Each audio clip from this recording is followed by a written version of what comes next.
Bem-vindos, mais um episódio do podcast Mata Mata. Mais uma vez saiu o nosso Bruno, que continua em Angola, mas tenho notícias que ele em breve vai estar connosco. Certo? É para a semana. Pronto.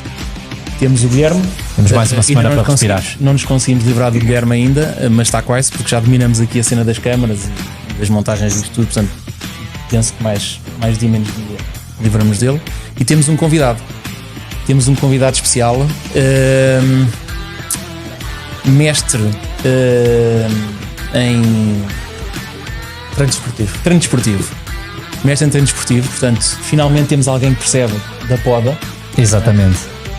Que nos vai dar aqui umas ajudas para nós não dizermos só estupidez. Queres apresentar? Consegues pôr o Bruno aqui na televisão, só porque eu quero contar só uma coisa aqui ao nosso convidado, sem dizer o nome. Que é, foram para aí 3 vezes que nós nos cruzámos assim à distância. Eu estava com este senhor que está aqui na televisão que diz assim: sabes quem é que era aquele? Não tenho noção, mas não. Estádio da Luz. Ele estava lá sempre. E agora lamento o spoiler, o homem realmente não queria aqui assumir nada, mas a verdade é que ele estava lá sempre. Portanto, Bruno, muito bem-vindo, saudades tuas, pá. Também saudades vossas estar aí. Pelo menos para não achares que isso é tudo teu e fazes tudo o que queres. Ora bem. Já devíamos há um tempo. Ter aqui um bocado de calma. Calma com ele. Olha, apresenta lá o nosso convidado, que eu sei que és profundamente fanático, por isso vamos embora. Não, tu para já deste cabo do meu disfarce, não é? Não há problema nenhum. Acho que ainda ninguém tinha percebido que o Bruno realmente é. Também és benfiquista? Ui. Oh, como caraças, não. A sério? Isto é só benfiquistas, quase. É só? Calma. Não, olha. No antigo Estádio da Luz há um jogo que fica para a memória de todos os benfiquistas, acho eu, que é o Benfica 3, Sporting 0, em que o Jardel de Coimbra, como era conhecido, faz um jogaço e rebenta. Olha que já me disseram que ele não gostava dessa alcunha, pá. Não diz isso? Alguém já me disse que ele não gostava dessa alcunha. Pois era o que na altura era o que se falava, mas eu acho que sempre foi no bom sentido, porque realmente o Jardel, que passou pelo Porto e pelo Sporting, era um fazedor de golos, como se costuma dizer, que como não havia igual. E neste caso a pessoa que vocês têm aí tinha essa veia para o gol. Mas podes meter o plano e apresentares tu, Gui. Não, está... O nosso João Tomás, pá. Exatamente, muito bem-vindo. João, bem-vindo, pá, e obrigado por teres aceito o nosso desafio. Eu tenho aqui que confessar, tenho uma profunda admiração e estima pelo João, somos amigos pessoais, e portanto tenho que dizer que o João, assim que eu o desafiei, ele nem hesitou. Portanto, muito obrigado. O que é de louvar, porque não é normal vermos-te nestes registros, não é? Boa tarde. Obrigado pelo convite, desde logo. É sempre um prazer estar com amigos e naturalmente não podia dizer que não a um convite tão profundo, cheio de amizade e cheio de grandes momentos que nós já vivemos, naturalmente. Olha, consegues-me recordar o jogo que aqui o Bruno estava a falar? Eu já sabia, um bocadinho. Não, é só para eu começar. Pelo Gui ia estar a falar 1 hora e tal sobre esse jogo. Não, o gajo ia inventar. Sabes o nome do gajo das queijadas? O gajo ia-te puxar os temas todos relacionados com o jogo. Pá. Não lhe des muita trela. Pá. Não, é só para começar, para depois deixo-vos um bocadinho mais à vontade. Mas uma das grandes mágoas que eu tenho foi nunca ter ido ver um jogo no Estádio da Luz antigo. O meu pai era muito fanático do Sporting na altura e não me deixava de toda a maneira ir. De qualquer forma, eu nasci em 91, portanto tinha ali 9, 10 anos quando esses tempos aconteceram. Queria muito lá ter estado, mas não tive. Mas tenho a hipótese de perguntar aqui à minha frente como é que é de repente, acho que foi por volta dos 60 minutos, entra João Tomás, já estava 1-0 e faz 2 golos. Não sei como é que foi o dia a seguir a isso, enfim. Lembro-me na altura que aquilo foi, e o Bruno já me falou muita vez disto, foi uma coisa abismal. Sim, teve um impacto muito especial na minha carreira, naturalmente. Foi de facto um jogo de grandíssimo nível, cheio de emoção. De 2, 3 coisas que eu me lembro muito claramente: o estádio completamente cheio. Na altura, o Estádio da Luz antigo tinha lotação próxima dos 85 mil lugares, ou seja, para nós termos uma noção, são só 20 mil lugares a mais do que o atual. E isso é. São muitos estádios a mais, não é? Alguns estádios. Já é uma demonstração clara do ambiente que estava no estádio. Ainda para mais um Benfica Sporting é sempre. Ainda para mais um Benfica aquele ambiente Sporting típico, não é? E foi um. Diria, foi um período do Benfica a nível pessoal muito enriquecedor, do ponto de vista desportivo, naturalmente. Isto porque desde a minha chegada ao Benfica, proveniente da Académica da 2ª Divisão, de repente estar em momentos como estes, como vocês devem imaginar, tem um significado tremendo, não é? Eu não era assim tão novo como isso, mas também não era tão velho, não era tão experimentado. Estavas maduro na altura, eras um jogador. 25 anos, mas longe de viver qualquer momento que fosse parecido ou idêntico a este.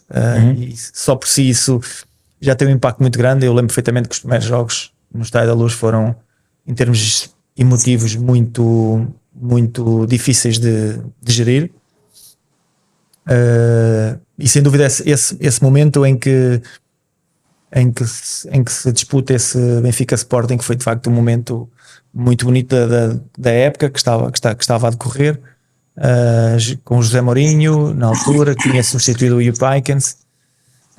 Tu ainda apanhaste o Jupp Heynckes ou não? Sim. Okay. Curiosamente foi o último jogo do José Mourinho nessa época. Digamos que foram meses muito intensos, muito emotivos, porque eu fui para a seleção, tinha sido chamado porque estava a fazer uma grande época, porque as coisas de facto estavam a correr muito bem. Correr bem. Na altura também havia alguma escassez de pontas de lança e portanto também destacaste imenso, e acho que isso também ajudou a catapultar, não é? Sim, na altura os colegas da minha geração, Pauleta, Nuno Gomes, depois mais tarde o Helder e outros, o Hugo, alguns que apareceram na altura, fomos todos contemporâneos, mas da minha idade, o Pauleta e o Nuno, Pauleta mais velho, o Nuno mais novo, estava ali no Sapinto, João Pinto, uma série deles. Mas pronto, no registro do típico 9 andaria se calhar ali uma escassez. Exato.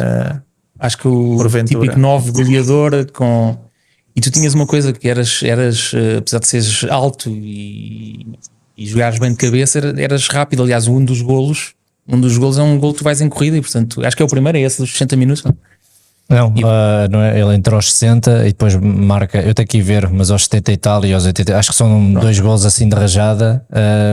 Mas eu tenho ideia que o Benfica nessa altura também estava a passar um período já um pouco instável, não era? E ainda por cima ia haver eleições, houve eleições, e aliás isso é que fez com que o José Mourinho na altura se disputou ali uma série de acontecimentos. Mas Bruno, tu estavas melhor não? O Bruno estava no estádio neste jogo, correto ou não? Estava. Como é que foi de repente, ou seja, o Van Hooijdonk faz o penalti, depois quando entrou o João Tomás e faz aqueles 2 golos e acaba com o jogo, consegues-nos dizer o que é que sentiste já agora? Nós nunca falámos sobre isto. Foram dois golos, já não me recordo, já lá vão há uns anos. 23, mas por aí. Há 23 anos. Há de estar a fazer agora. Ainda eras cabeludo. Eu lembro-me que o João entrou. E de um golo do primeiro golo para o segundo golo dele foi, como tu dizes, foi pouco tempo, foi ali. Eu vou ver só para confirmar, mas sim, um a seguir ao outro, mas no estádio foi uma loucura. Como o estádio cheio, aquilo era. Olhem, mas eu queria não focar tanto esta conversa nesse jogo. Pá. Adoro este jogo. Pá. Lá está, pronto. Pelo Gui nem nos falar de mais nada. E eu, se Não, mas calhar, temos tempo. Olha, o João marca aos 77 e logo a seguir aos 82. Portanto, o estádio deve ter ido abaixo. Exatamente. Foi 5 minutos ali de um para o outro. É, Sei que foi uma coisa a seguir, uma a seguir ao outro, e foi Bruno, foi brutal. tu lembras-te a seguir o José Mourinho, o que saiu cá para fora é que na altura tenho ideia que foi confrontar o novo presidente do Benfica, queria ficar, ele queria ter garantias que ia ficar porque tenho ideia que o presidente na altura candidato disse que o treinador dele era outro, não é? E na altura falou-se, veio cá para fora que o Mourinho o confrontou e disse: olha, como é que é? Sou o treinador, tens interesse em que venha o outro? Sim, foi na altura, foi o Vilarinho, quando entrou. O Vilarinho entra, tanto que o Vilarinho diz que é o maior erro da gestão dele foi não ter ficado, não ter acedido ao José Mourinho. O que o José Mourinho queria era fazer aquilo que acabou por fazer no Porto, ou seja, arrumar a equipa, começar a meter as ideias dele em prática, e ele queria ter a certeza disso porque ele só tinha contrato até ao final dessa época. Okay. E penso que foi isso que se passou na altura. Mas já sentias que ele era diferenciado ou isto foi uma coisa que foi muito pelo tempo? Já devem ter feito esta pergunta 1000 vezes. Já. Não se sentiu isso hoje. Eu julgo que isso foi notório desde o primeiro dia em que ele chegou. Pelo menos para mim, eu falo a nível pessoal, que, como disse na minha introdução, eu tinha estado em níveis inferiores, e 7, 8 meses depois de sair de um contexto de segunda liga, apanhar com um contexto daqueles foi de facto diferente, e nós pudemos presenciar uma metodologia de treino já muito direcionada para o futebol moderno. Eu ainda apanhei nos primórdios da minha carreira aquela metodologia que era correr até vomitar, basicamente. E depois apanhei ali uma fase também de que já se treinava muito pouco do ponto de vista físico,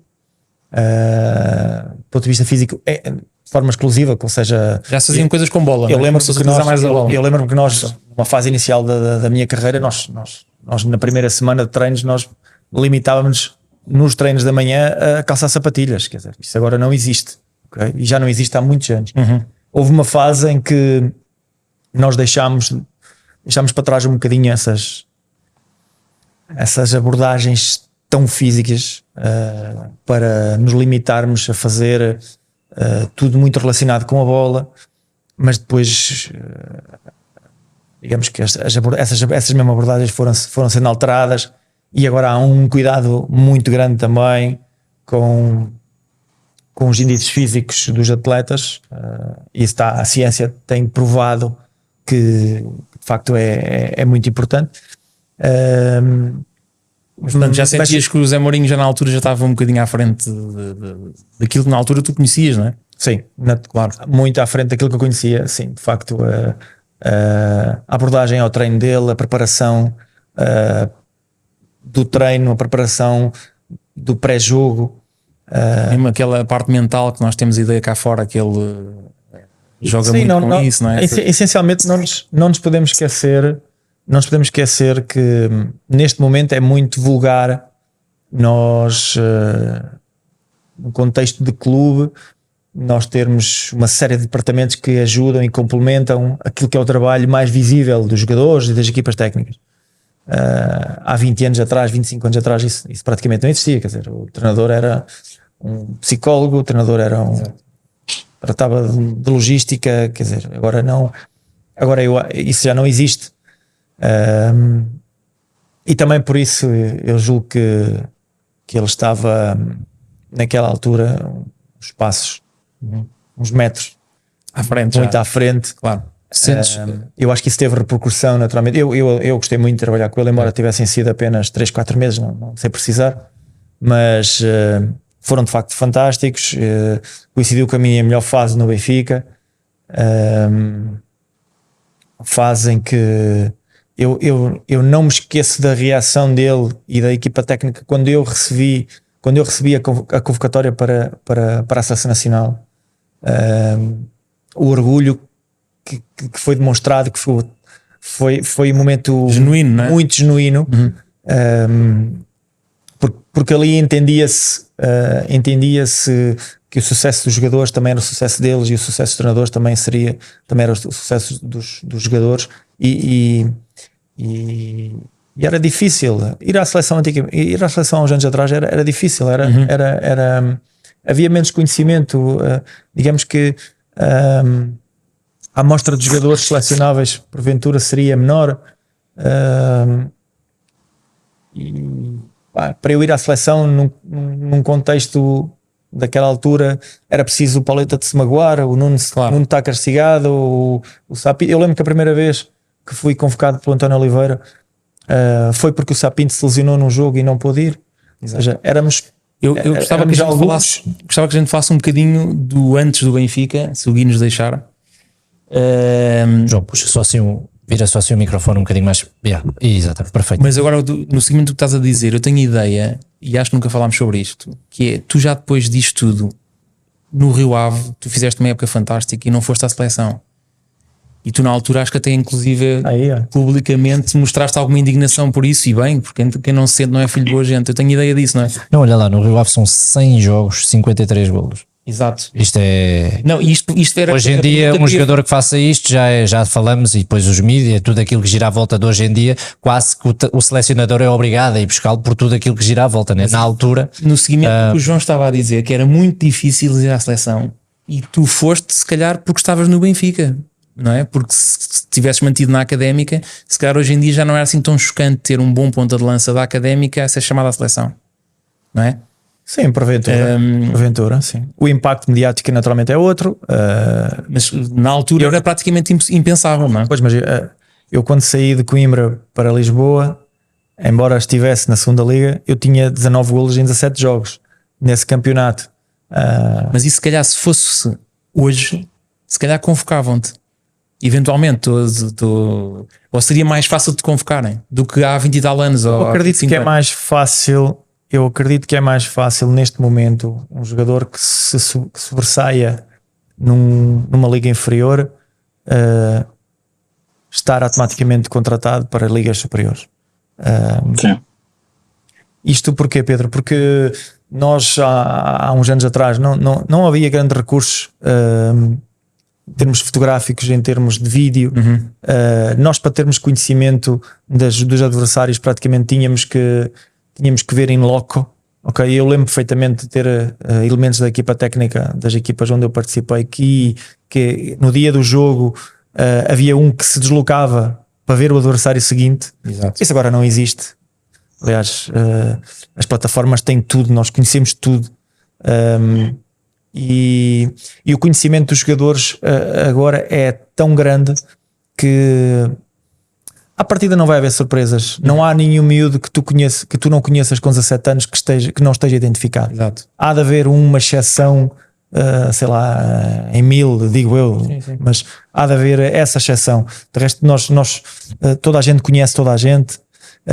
Existe um conhecimento profundo. As equipas têm uma preocupação muito grande em ter pessoas agregadas, espalhadas por todo o país, e não só. Que vão passando a informação, ou seja, nós sabemos, nós clubes, certo, têm um conhecimento muito grande daquilo que se passa no futebol. Antes isso não acontecia. Há 23, 24, 25 anos, quando eu estava em Coimbra, o conhecimento era transmitido praticamente pela imprensa escrita, certo? E pela RTP, que transmitia os jogos e dava um resumo. Exato. Que escolhia, selecionava um jogo ou outro da primeira divisão, que destacava uma câmara para depois às vezes ouvi dar falar de umas imagens no domingo desportivo, certo? Porque numa eliminatória da Taça de Portugal tinha marcado um golo ao Benfica ou ao Sporting, não era, muitas vezes era assim. Precisamente, e isto atualmente não existe. Quer dizer, nós é natural que, se recuarmos estes anos todos e pensar que um jogador numa equipa da primeira divisão faça 50 golos em três temporadas, que foi o caso, não estaria naturalmente debaixo dos holofotes dos outros todos. Sim, É exatamente. evidente que aqui eu já tinha 35 anos, 36, não sei precisar, mas Sim, mas é muito golo. É muito golo. E eu estava aqui isso é uma coisa que me saltou à vista mesmo antes de ir para o Benfica. Aliás, não é qualquer jogador. A Académica estava na segunda divisão, ou seja, tu és. Tu vais para o Benfica a meio, não é? sim. E hoje em dia é impensável nós acreditarmos que um clube como o Benfica, como o Porto ou o Sporting vai buscar um miúdo da segunda divisão para entrar imediatamente na equipa. Há 9 jogos, 2 golos, e tu tinhas 22 golos, estava aqui registado em 20 jogos.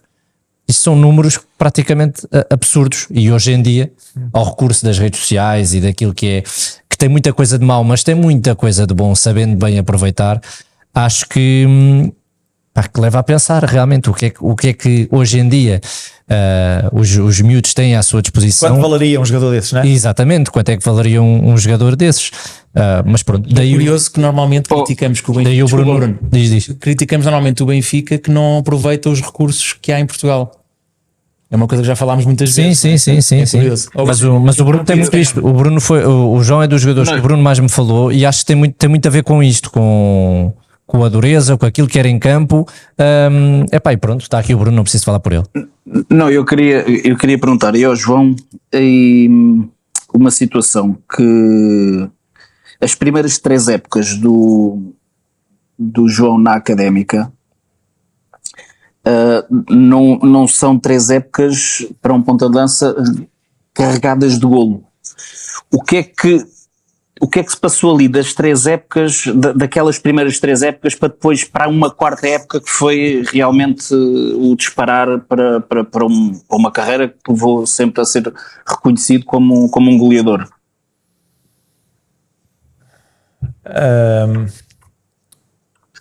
Duas, 3 coisas. Já tenho que puxar para a memória, Bruno. Isso já há 2, 3 coisas fundamentais na minha carreira. Primeiro, o meu crescimento foi muito tardio. Okay? Eu fui um miúdo, tipicamente miúdo. As miúdas crescem por natureza muito mais rápido e maturam muito mais rápido. Os rapazes, por natureza, maturam mais tarde. E eu maturei mais tarde que eles todos. Eu lembro perfeitamente da dificuldade que foi das memórias que tenho da minha formação. Eu lembro perfeitamente que em determinados momentos da minha formação, enquanto jogador do Oliveira do Bairro, que eu só joguei no Oliveira do Bairro, as dificuldades que eu tive por culpa do meu crescimento. Era um miúdo muito pequenino, e quando cresci muito rápido. Depois tive muitos problemas do ponto de vista muscular, crescimento muscular, digamos que a massa óssea cresceu demasiado rápido, não e depois acompanhou o resto. teve que haver ali um acompanhamento muscular e ligamentar que foi difícil. Eu lembro perfeitamente de ter passado fases muito difíceis de idas ao médico porque não se portava as dores nos meus pés, nos meus joelhos, e lembro-me também perfeitamente do meu pai me acompanhar ao médico, e o meu pai era muito conhecido, e é muito conhecido em Oliveira do Bairro, e o colega dele, apesar de ser médico, amigo, disse: Henrique, isto o teu filho está a crescer, não há nada a fazer. E só por si já foi muito difícil. E lembro-me também que eu jogava sempre que os miúdos do mesmo escalão passavam para o escalão seguinte, e quando eu estava no segundo ano do escalão, aí sim eu consegui jogar. Depois há outra questão, Bruno. Eu sempre fui um número 8, ok? A minha formação foi feita no meio campo. 8, eram 8. Sempre tive uma apetência engraçada pelo golo, mas eu fui um médio, sempre fui um médio. Depois, mais uma questão que para mim é importante, ou foi importante. Eu joguei 2 anos na Distrital de Aveiro, ok? Eu aos 18 anos fui para uma equipa pertinho da minha casa, era tão boa, tão má que desceu, e depois no ano seguinte fui para outra equipa também pertinho da minha casa, e nesses 2 anos eu joguei a médio, ok? O que é que aconteceu? Há um episódio que muda a minha vida. Há um jogo, lembro perfeitamente que eu estava no Águas Boas, vocês vão aí ao ao meu 0-0, apesar de aparecer a Guinense, eu nunca joguei no Guinense. O Guinense é a Guim, terra do meu querido e saudoso Pedro Lavoura. Eu estava em Águas Boas e houve um dia com um defesa central. Na altura não havia telefones, Bruno. Não havia telefones, não havia telemóveis, não havia telefones. Um colega meu central sentiu-se mal, ficou em casa, estava doente, não sei precisar. Covid, se calhar. Não era Covid. O central não jogou. O médio, que havia 18, né? O médio voltou para trás, foi ocupar a posição de médio, e eu que ia ser suplente nesse jogo, entrei para o lugar do médio. E nesse jogo fiz 4 golos. Fiz 4 golos, mas um jogaço. Lembro perfeitamente que tinha o meu irmão no jogo, foi muito giro, foi muito giro. E no final do jogo, o treinador veio ter comigo, e eu já tive a oportunidade de partilhar essa história com ele, inclusive já nos rimos com isso. Ele disse: pá, tu comigo nunca mais jogas no meio campo. Com que idade? Com 19 anos. 19 anos. Ou seja, não é uma mudança muito cedo, é uma mudança até já quando um jogador tem a sua maturidade desportiva, não é? Precisamente. Em sénior. É sénior. E eu então acabo a época com mais de 30 golos nesse ano do Distrital. Estamos a falar do Distrital de Aveiro, ok? Eu acabo essa época com mais de 30 golos e pronto, e a minha vida mudou aí. Depois, no Anadia, fiz uma dupla maravilhosa com o Frasco. Fizemos a minha primeira grande dupla, ok? Fizemos uma grande dupla, fizemos mais de 40 golos os dois. E no final dessa época vou a Coimbra fazer testes. A Académica costumava fazer captação de alguns jogadores que identificados. Mas foste por tua iniciativa ou porque... Não, porque me tinham convidado. Ok. E no final de uma época muito difícil com a Académica, quase 10. E depois, e já com o Vítor Oliveira, e nós ficamos, e eu fui um dos selecionados. Ser contratado. E já foste como ponta de lança. Já fui com ponta de lança. E eu vou para Coimbra para fazer a pré-época e ser emprestado novamente ao Nadia. E no final da pré-época, o Mr. Vítor Oliveira, saudoso Mr. Vítor Oliveira também, que nos deixou saudades em todos nós, também comunicou à direção, disse: olha, este menino já não sai daqui, já fique connosco. Pronto, e a minha vida muda por aí. Ou seja, essa tua estranheza fica um bocado justificada, porque por estes fatores todos eu caio em Coimbra com mérito, é verdade, mas quase de paraquedas no futebol profissional, sem nunca ter jogado em nada próximo. Ok? O mais próximo que tive com o futebol profissional foi no meu primeiro ano de júnior. Nós somos campeões distritais e vamos jogar o meu segundo ano de júnior no campeonato nacional. E aí que é o meu primeiro impacto de jogar contra o Porto e contra a Boa Vista. Lembro-me principalmente desses dois. Na altura Boa Vista era Bambo e Nuno Gomes à frente de ataque. E esse é o momento mais próximo que eu tenho do futebol profissional.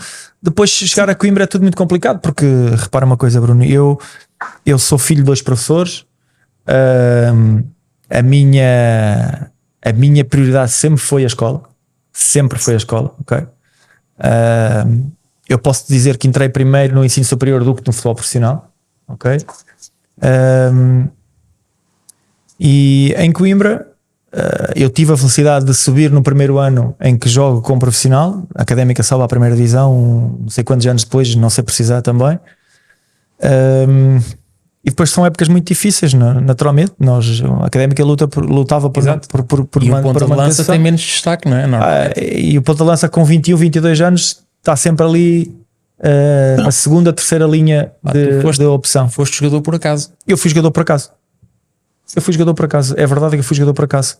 Eu tinha definido e sei, e posso-vos trazer aqui uma testemunha, que o meu último ano, esse ano que tu falas, com o Mr. Carlos Garcia, a segunda divisão, para tentar subir novamente à primeira, porque nós tínhamos acabado de descer. A Académica tinha feito uma época desastrosa, desceu à falta de 4, 5 jornadas. Okay? E foi terrível esse ano porque eu acabei a época lesionado, inclusivamente. Nessa pré-época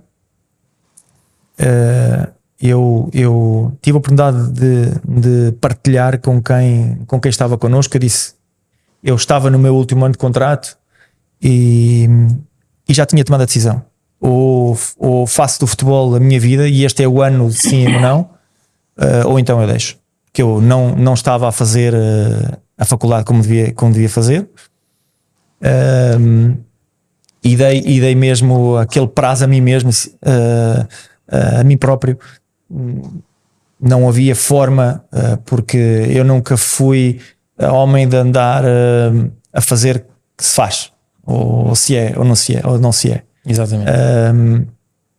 E estabeleci aquele objetivo. Este ano é o ano de tudo ou nada, porque isto não faz sentido. Quer dizer, nós na realidade nós gostamos do que fazemos. O futebol, nós gostamos do que fazemos, mas acima de tudo nós sabemos que a vida futebolista é uma vida curta.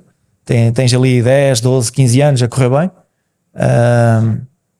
e depois tens uma vida pela frente, tens mais 30, 35, 40 anos pela frente. Ou seja, não significa que faças, que organizes a tua vida para mantê-la nos próximos 30, 40 anos, mas pelo menos abdicares de tudo para ser futebolista, mas pelo menos ter algum retorno também. E isso não estava a acontecer. Quer dizer, claro, não justificava. Eu tinha essa clarividência e essa noção exata de que não estava a justificar eu abdicar da minha vida toda, porque eu sabia que ela ia mais tarde ou mais cedo ia acabar. Era uma questão de tempo. Ou seja, se não fosse ali, o mais normal era que uma época igual às outras 3, no final da época eu era mais que acabava o contrato e depois ia cair numa segunda divisão, uma B, numa terceira. Depois andamos ali e diz uma a jogar por gosto. E passado pouco tempo estavas no Benfica, não é? E de repente, em menos de 6 meses, eu estou no Benfica. Gui, ainda tens uma oportunidade, se calhar. Não, eu acho que eu já não tenho hipótese. Não, mas isto é importante, ainda bem que questionei sobre isso, pelo menos para mostrar ao meu filho, porque é assim, há aqui duas coisas. Ele é pequenino, queixa-se que é pequenino, eu já lhe disse, olha, que o pai também era muito pequeno, só a partir dos 20 anos é que começou a alargar. E a questão da escola, portanto, Afonso, vou-te mostrar, tens aqui um exemplo de um jogador que foi o que foi e teve que esperar e teve que ter calma, e há coisas que nós não controlamos. E ter sorte. E ter sorte e ter o discernimento na altura que é para decidir. Porque há pessoas que adiam. Às vezes as coisas estão à nossa frente e nós não temos a coragem de decidir. E há aqui um fator que é importante, a questão da sorte. Quer dizer, depois nós ficamos a pensar, será que se não tivesse, se o João não entra contra o Sporting, não fazia os 2 golos, será que a carreira seguia melhor, seguia pior? Quer dizer, é aproveitar cada momento e fazer deles únicos, né? Que é o que nós passamos a vida a dizer. E realmente aquilo que acaba por acontecer, nós já perceberam que eu sou benfiquista, não é? Cada vez que se fala no João Tomás há uma saudade muito grande de todos os adeptos, há um carinho muito grande, tu próprio sentes isso onde andas com malta mais velha, da idade do Bruno e do Pedro, de certeza que se lembram perfeitamente de certeza que se lembram perfeitamente daquilo que tu os fizeste sentir, daí eu ter há bocado de ir buscar desse jogo, porque o Bruno falou muitas vezes. Depois disso, para não estarmos só, depois dizem que eu só quero falar de Benfica. Mas olha, Guilherme, diz. Nessa equipa o João deixou saudades pelo jogador que era, mas havia ali 2 jogadores que eu adorava. Van Hooijdonk. O Van Hooijdonk, nem estava a contar com o Van Hooijdonk, que fez muitas vezes dupla de ataque com o João, mas havia 2 jogadores que eram fantásticos. Um era o Poborski, Karel Poborski. Tu não te lembras, para não, Guilherme? Calma, olha que eu lembro-me bem de um gol que ele faz ao Braga, que aquilo parecia o Maradona. Tu já ouviste? Não interessa. Poborski deixava toda a gente maluca no estádio. e havia um jogador que não vingou no Benfica, mas que para mim tinha uma qualidade, que era o Roger. Depois voltou para o Fluminense. É desse tempo, não é, João? Sim. O Roger. Sim. Bem, qualidade, pé esquerdo, meio campo, aquele típico 10. Sim, eu lembro. Ai. E onde é que na altura o Benfica treinava? Onde é que vocês treinavam? No Estádio da Luz ou no campo, Era tudo. no campo número 3. Imaginas o quão diferente seria se houvesse o centro de estágio na altura, formação toda que existe? Não consegues puxar atrás e perceber o. Não imagino. Mas também ganhávamos outros atributos que se calhar os miúdos agora que têm o privilégio de estar em academias, porque as academias em Portugal são quase exclusivas a 3, 4 equipas, okay? Certo. E depois a realidade cá fora é um bocadinho diferente, ok? E isso por vezes causa-lhes muito um impacto negativo. Mete-os numa redoma, não é? E Porque eles pensam que lá fora é tudo igual. Sim. E não é. É evidente que eles disputam jogos, têm adversários em contextos diferentes, mas o coração do clube nunca lhes sai do dia a dia, ok? É um jogo. É um jogo. A gente vai lá, faz o jogo e vai embora. O problema é que o contexto diário depois não corresponde às expectativas que eles procuram lá fora. Antigamente era mesmo futebol, ou seja, eu gosto muito de falar disto porque parece que, como é óbvio, há bocado falámos do Mourinho que modernizou, e falando do Mourinho se calhar é à custa dele que de repente se começa a entregar um prémio de melhor treinador, porque não se falava disso até a dada altura, até lá está, até ele aparecer como apareceu. Mas o futebol era mesmo diferente, né? Era diferente para os adeptos, para aquilo que nós já conversámos, mas o futebol em si era mais puro, não é? Era diferente, eu acho que essa é a característica principal. Era diferente, não era melhor nem pior. Era diferente. Era diferente. Acho que é injusto nós atribuirmos ao futebol atual umas características melhores do que aquelas que nós tínhamos já há muitos anos atrás, porque há muitos anos atrás nós também tínhamos coisas muito boas e que se calhar fazem falta agora. Okay? Eu acho que isso é um bocadinho, não é por acaso, e eu falo isto com conhecimento de causa, não é por acaso que há muitos clubes que nas próprias academias já criam um espaço de terra, um espaço de erva, não é de relva, de erva, para que os miúdos partilhem momentos que para mim foi o meu crescimento de toda a vida, ou seja, queria crescer num caminho de terra, jogar num campo que tinha mais erva do que terra, e que nos deu atributos, sei lá, olha, de crença, de motores, uma série de características que nós levamos para a vida, não é? E que nós agora para os miúdos temos dificuldades em explicar porque é que fazíamos isto, porque é que fazíamos aquilo, como é que fazíamos aquilo, como é que fazíamos isto. Ou seja, nós agora estamos a replicar ambientes ou estamos a criar ambientes eu não sabia. Para proporcionar coisas que nós tínhamos antigamente que agora não temos. Os miúdos não brincam na rua, os pais não deixam. É verdade. Os miúdos não têm o campo de terra, porque agora é tudo sintético. Os miúdos não têm as duas sapatilhas ou os dois paus que a gente punha aqui e 2 paus daquele lado e jogávamos 5 para 5 e quem não tivesse lugar tinha que esperar. Os miúdos não tinham isso, mas isso é normal. Agora, só paravam para deixar o carro passar, não é? Quando era no meio da rua só se parava para o carro passar. Na minha zona nunca tive esse problema porque era uma zona fechada, calmíssima, uma aldeia minúscula, mas havia miúdos suficientes para nós fazermos grandes gatanas, que a minha mãe ia chamar-me às 9 da noite, que estava a ficar de noite, ok? Ou seja, nós criamos artificialmente esses ambientes que no meu tempo eram naturais, era o que havia.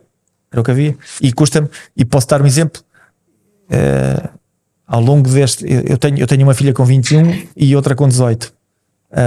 Explicar-lhes a elas que quando eu tinha 14, 15 anos a televisão era a preto e branco e só havia 2 canais, faz-lhes muita confusão. Não é? Elas perguntam, não é? O que é que fazias então? Eu também tenho filhos, disse, olha, não havia telefone, não havia telemóveis, nem sequer smartphones, que smartphones? Não havia telemóveis, havia o telefone que nem teclas tinha, era de rodar ainda. Quer dizer, coisas que num espaço de 20, 25, 30 anos tiveram um crescimento brutal, mas que também nos foram retirando, sei lá, sensibilidades que eu com quase 50 anos tenho muito orgulho em dizer que passaram por mim ao longo da minha infância. Okay? Yeah. Ô João, tu depois sais do Benfica e vais para o Betis, não é? Vou para o Betis. E estiveste lá 2 épocas. 2 épocas, exatamente. E na altura era fácil um jogador ir lá para fora? Ou seja, acontecia muito ou era... Já começava a ver, já começávamos a exportar. Sim. O Rui já estava fora, o Rui Costa já estava fora, o Sérgio também, julgo eu, o Fernando Couto, o Figo, o Vítor Bahia já estavam todos fora. Já tinham todos saído de Portugal. E apanhaste uma Liga Espanhola que estava fortíssima na altura. Apanhei a Liga Espanhola dos Galácticos. Exatamente. Jogou com o Denilson. E joguei com o Danielson e com o Joaquim. É verdade, pá, o Danielson, pá, é verdade. O Joaquim também. O Joaquim que se formou agora, só. Mas também tem menos de 8 anos que eu, não é? Não, 8 não, 6. É pá, falaste no Danielson, é verdade, pá. Na altura foi uma contratação, um valor de uma Foi coisa. muito difícil para mim esses 2 anos. Muito difíceis porque A adaptação. eles eram tão bons que eu não os entendia.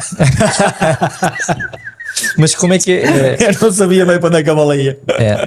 Ou seja, tu passas de quase desistir disto, ou seja, ou vai ao racha, para ir para o Benfica e depois de repente chegar Para o Benfica ser internacional e de repente estava a jogar na Liga Espanhola. Exato. Isto no espaço de um ano. Nos Galácticos todos, não é? Um ano e meio, talvez. Incrível. Não, a Liga Espanhola na altura era a melhor liga do mundo. É verdade. Atenção. É verdade. Tinhas o Mas como é que foi difícil a adaptação, João? Barcelona de Guardiola, Exatamente. dos irmãos Koemans. Estavas a dizer, Bruno, desculpa, o Bruno fez uma pergunta. Não foi difícil, Bruno. Não foi difícil. Difícil foi porque eu costumo dizer, olha, eu parti tudo o que tinha para partir até aos 26 anos. Depois dos 26 já não parti mais nada.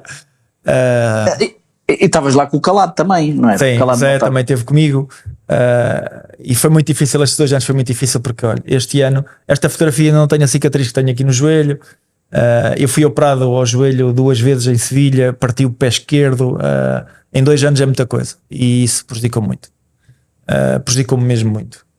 Em termos Eram profissionais. lesões com paragens prolongadas, ainda por cima. Sim, Para voltar e tudo. o joelho 4 meses a primeira, 2 meses a segunda e o pé também 4 meses. Ou seja, se nós juntarmos 10 meses em 24, tiveste uma época 10 meses em 24 meses é muito difícil. E foi um ano, foram 2 anos em termos pessoais maravilhosos, porque a minha filha mais velha nasceu em Espanha, porque conheci Sevilha, que é uma cidade maravilhosa, porque tenho amigos que perduram até hoje.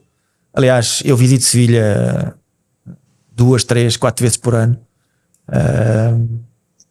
mas em termos profissionais não foram 2 anos de muito boa memória, embora eu neste ano, nesta fotografia, eu não tivesse sido o melhor marcador da equipa, okay? E foi o ano que eu parti o pé, curiosamente. Isso é impressionante.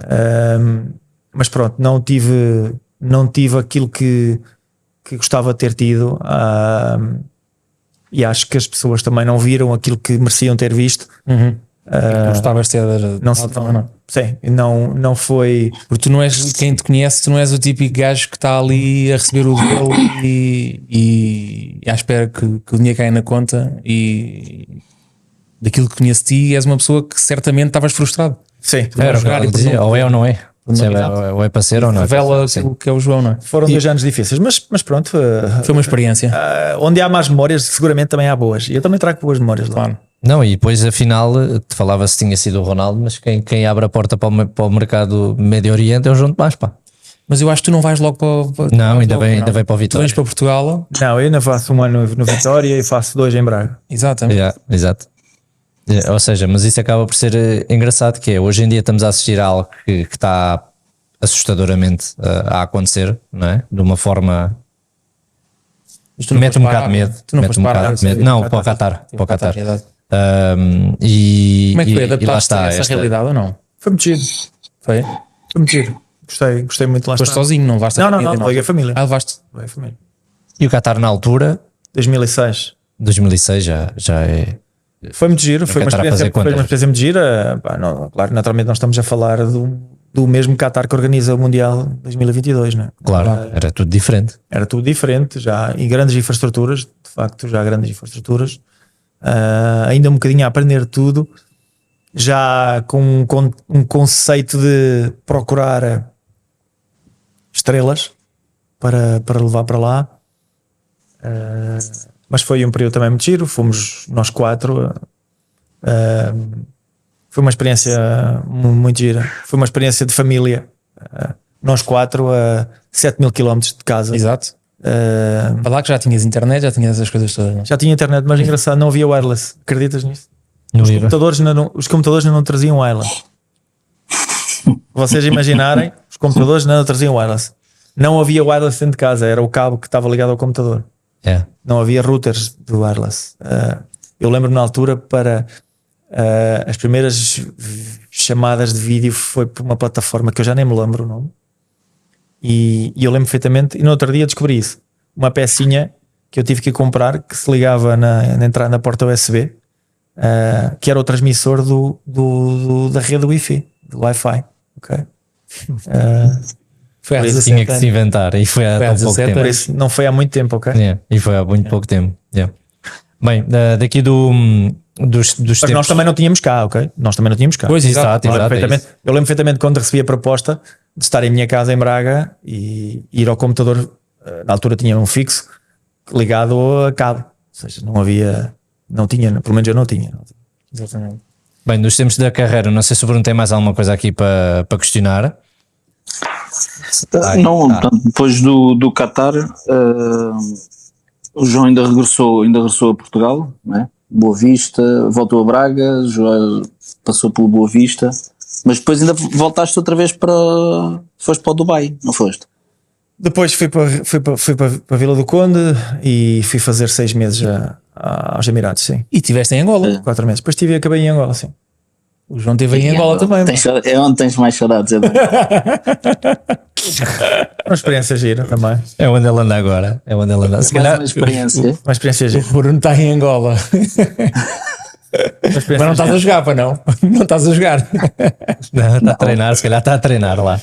Olha, mas aqui o que é curioso e que acho que distingue muito do João é os estudos que tu, como disseste, foste primeiro estudante do que profissional de futebol, não é?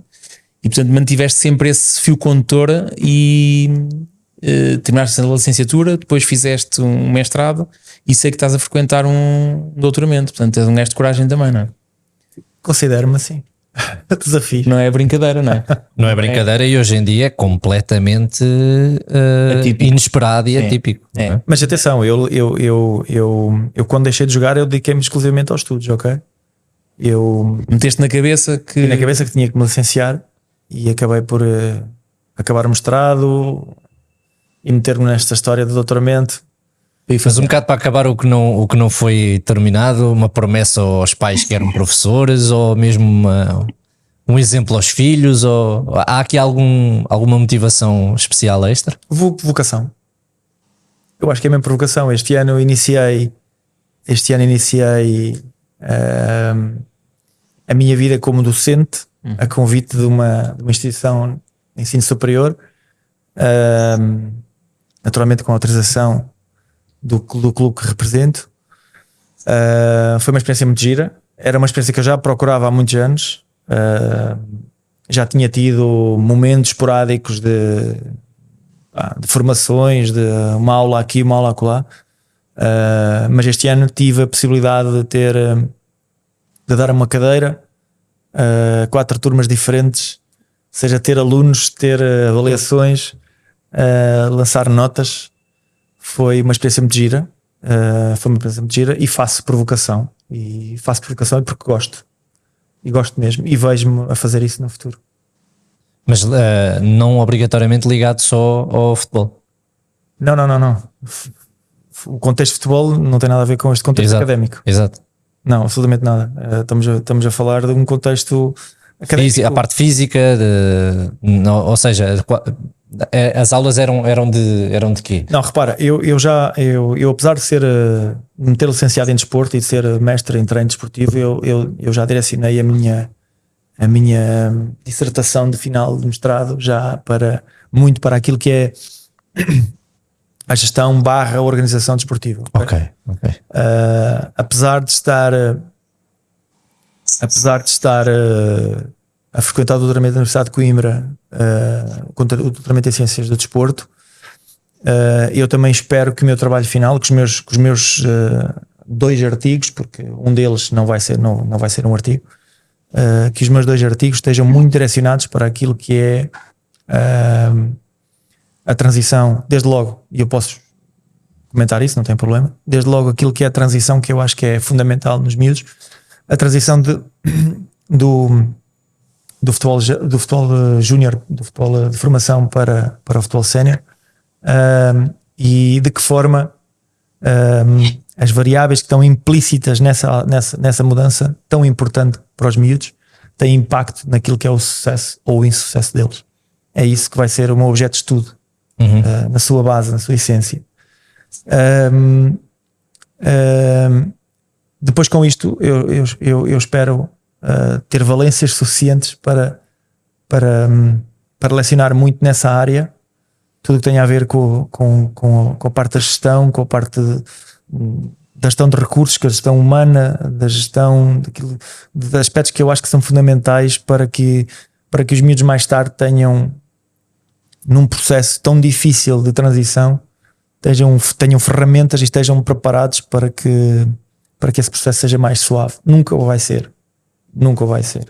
Era isso que eu te ia perguntar. É sempre um choque, não é? Os miúdos hoje em dia, tudo aquilo que lhes está à volta, se estão preparados ou não preparados para acontecer, por exemplo, o que aconteceu a um João Tomás, que vem de uma segunda divisão e passa para uma equipa principal do Benfica. Não, isso acho que não vai acontecer. Eu acho que isso não vai acontecer. Exemplos desses não vão acontecer. Já são preparados antes, não é? Já estão mais que preparados para isso. Eu acho que o grande desafio que... Mas, por exemplo, se calhar, desculpa interromper, João, a semana passada falámos do Nedor, do Chernador do Benfica, que vai para o Paris Saint-Germain.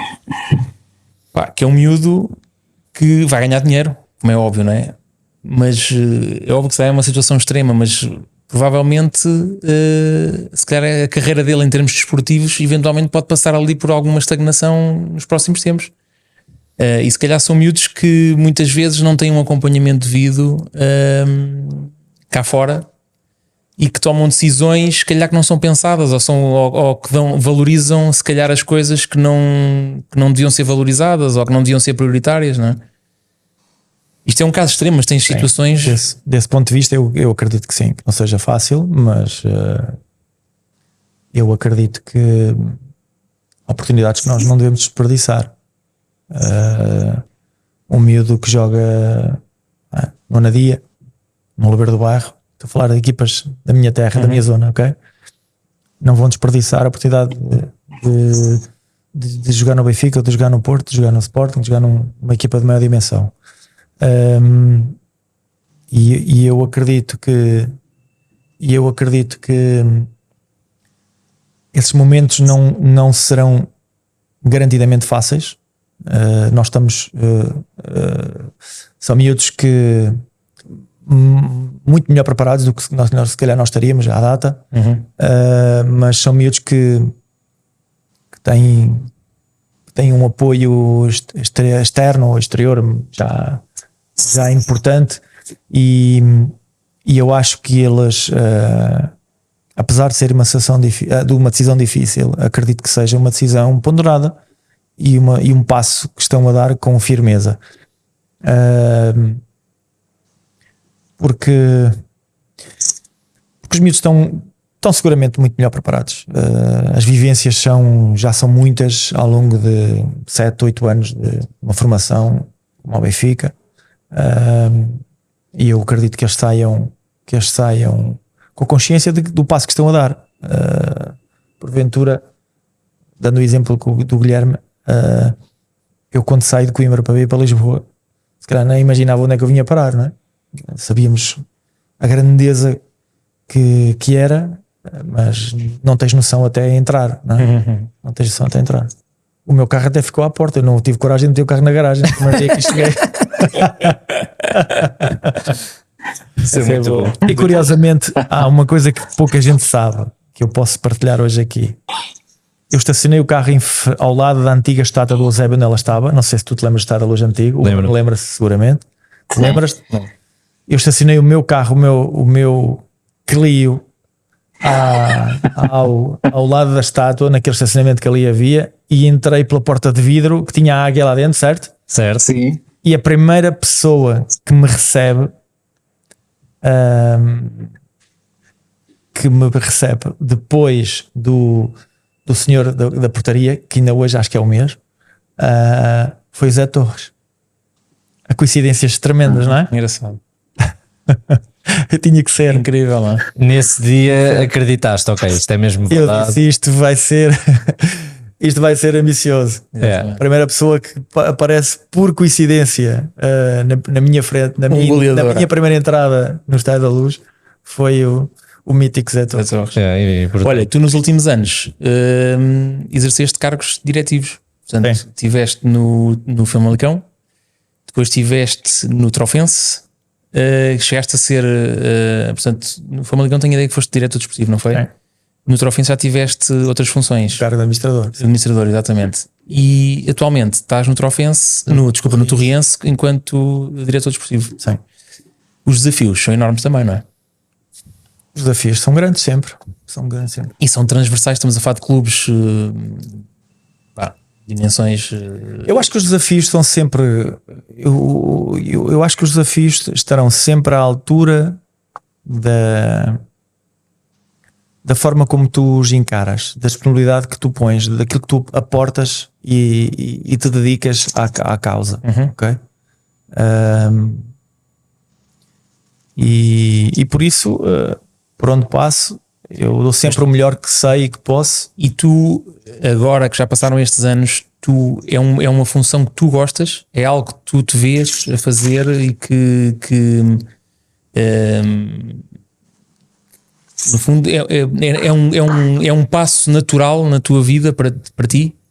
Eu acho que é um passo natural que tem que ser dado por muitos ou por mais exemplos, como o meu, como o do Viana, como o do Rui, como o do Vítor, como o do outros tantos colegas que têm mais ou menos a minha idade.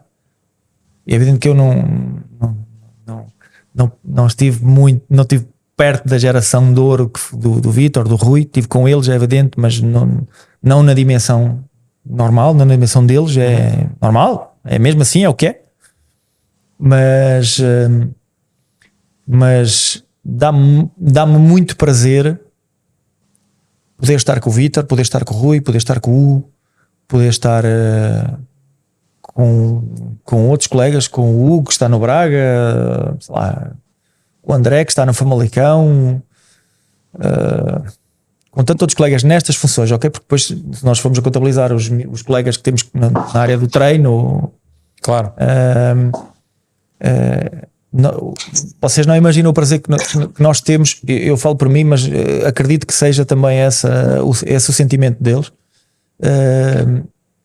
Nós quando nos encontramos e quando partilhamos momentos, o próprio Simão, eu estou-me a lembrar agora de alguns, vou-me lembrando, nós quando nós nos encontramos e partilhamos estes momentos, quando partilhamos estas opiniões, diria que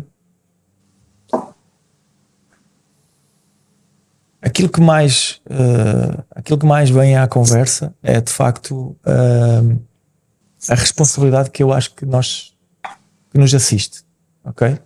Nos assiste. Nem toda a gente vai ser um grande treinador, nem toda a gente vai ser um grande diretor, um grande presidente, um grande CEO, whatever. Nós temos tantos exemplos na Espanha, na Itália, na Inglaterra, na Alemanha, e já para não falar na questão do treino, a questão dos comentadores, que temos muitos, não é? Felizmente.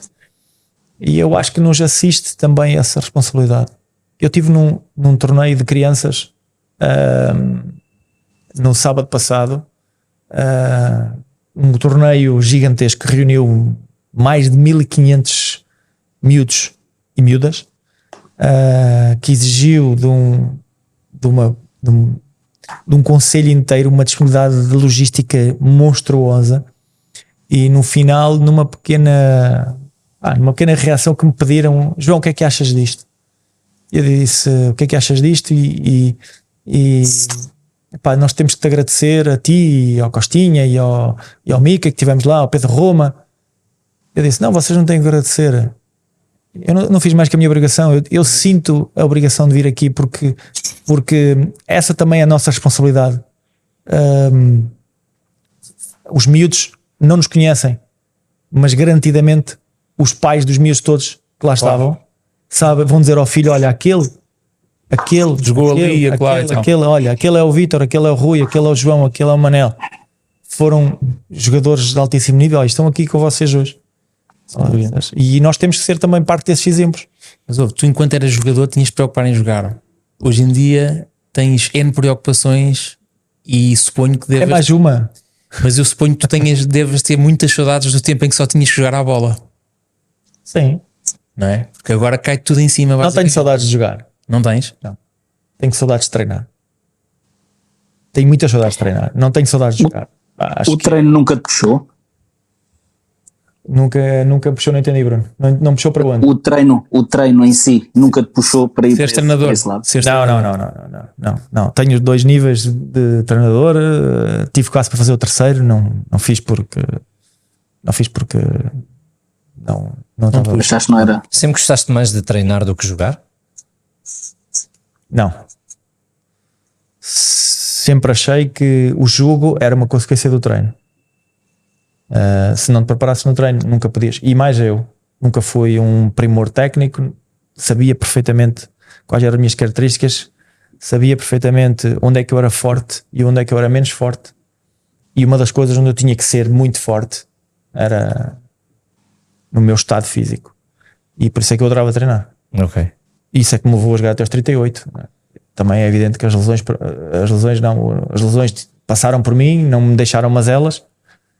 E o Pedro sabe que eu agora tenho menos tempo para outros desportos, mas ele sabe que gosta de pedalar, pá. É ciclista também. Ele sabe que eu tenho uma série de paixões que gosto de mantê-las. Em relação aqui aos cargos diretivos, eu não tenho. Eu sou muito novo, tenho 32 anos, tenho pouca memória daquilo que vai lá para trás, mas não chamando velho a todos os que estão aqui, tenho aqui uma ideia.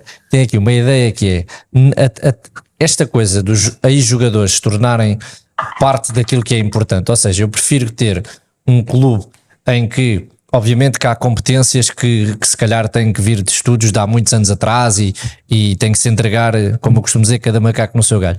Mas a presença de um ex-jogador num clube atualmente parece que é algo que está muito mais em voga do que antigamente, ou não? Ou seja, eu não me lembro, por exemplo, agora temos o Rui Costa, ex-jogador, presidente do Benfica. Eu não me lembro de um último jogador que chegou a presidente, tirando Oliver Kahn, que depois se torna presidente. Exatamente. Pois, certo? Não existe. E tu acreditas que o Rui, o primeiro jogo que faz como presidente foi no Trofense Benfica para a Taça Portugal? Olha aí, Marta. Já viste? Que engraçado.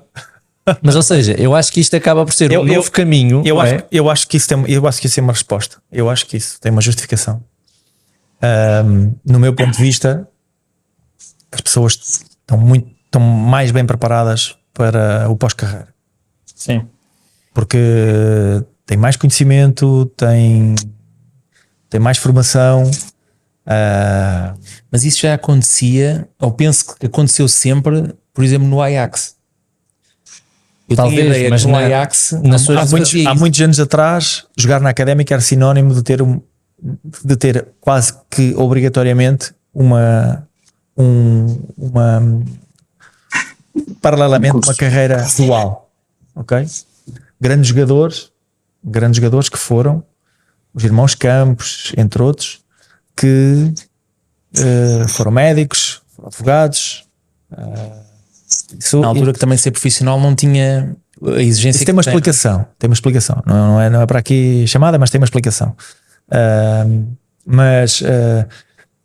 Eu acho que o bom exemplo que a Académica transmitiu na década de 60, 70, e eu, quando lá joguei em 96, posso dizer que em 96, 97, do período que eu lá estive, eu enumerava-te aqui 15, 16 colegas que têm uma formação académica. Ou seja, aquilo já é uma questão intrínseca. Agora pode-se ter perdido, não tenho essa noção, ok? Não tenho essa noção.